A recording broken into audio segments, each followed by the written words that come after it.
शततिला एकादशी की कथा। माघ मास के कृष्ण पक्ष की एकादशी को शततिला एकादशी कहा जाता है।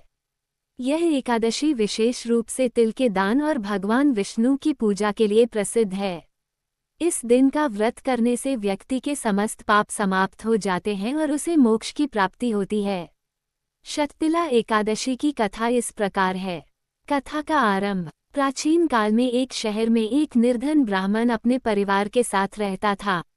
वह ब्राह्मण परम ईश्वर श्री विष्णु का भक्त था, लेकिन उसकी गरीबी इतनी अधिक थी कि वह रोज अपने परिवार के लिए 2 वक्त की रोटी भी नहीं जुटा पाता था।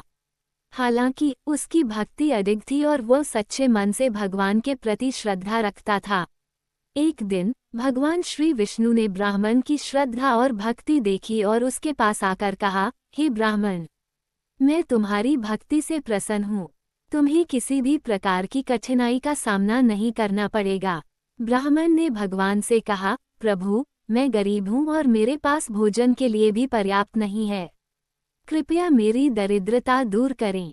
भगवान श्री विष्णु ने ब्राह्मण को शततिला एकादशी का व्रत करने का निर्देश दिया।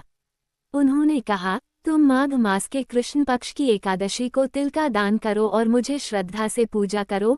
तुम्हारी दरिद्रता दूर हो जाएगी और तुम सुख समृद्धि से परिपूर्ण हो जाओगे। व्रत का पालन और फल। ब्राह्मण ने भगवान श्री विष्णु के आदेश के अनुसार शततिला एकादशी का व्रत किया। इस व्रत में तिल का दान विशेष रूप से महत्वपूर्ण था और ब्राह्मण ने तिल का दान करते हुए विधिपूर्वक भगवान की पूजा की। वह दिन रात उपवास रहा और तिल, जल, मिट्टी और अन्य पवित्र सामग्री से पूजा करने के साथ साथ वह गरीबों को दान भी देता रहा।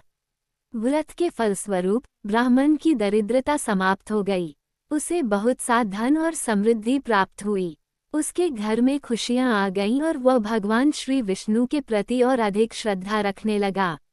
शततिला एकादशी का महत्व। भगवान श्री विष्णु ने ब्राह्मण को दर्शन देकर उसे यह समझाया कि शततिला एकादशी का व्रत करने से न केवल व्यक्ति के पाप समाप्त होते हैं, बल्कि वह मानसिक शांति और भौतिक सुख भी प्राप्त करता है। तिल का दान करने से विशेष पुण्य मिलता है और यह पापों का नाश करता है। इस व्रत का पालन करने से व्यक्ति को मोक्ष की प्राप्ति भी होती है। भगवान ने ये भी कहा कि जो व्यक्ति इस दिन व्रत करता है, वह आने वाले सभी जीवनों में सुख और समृद्धि का भागी बनता है। निष्कर्ष। इस प्रकार शततिला एकादशी की कथा ये सिखाती है कि व्रत, उपवास और तिल का दान करने से व्यक्ति के सभी दुखों का नाश होता है और उसे ईश्वर का आशीर्वाद प्राप्त होता है। इस दिन भगवान श्री विष्णु की पूजा करने से जीवन में सुख, समृद्धि और मोक्ष की प्राप्ति हो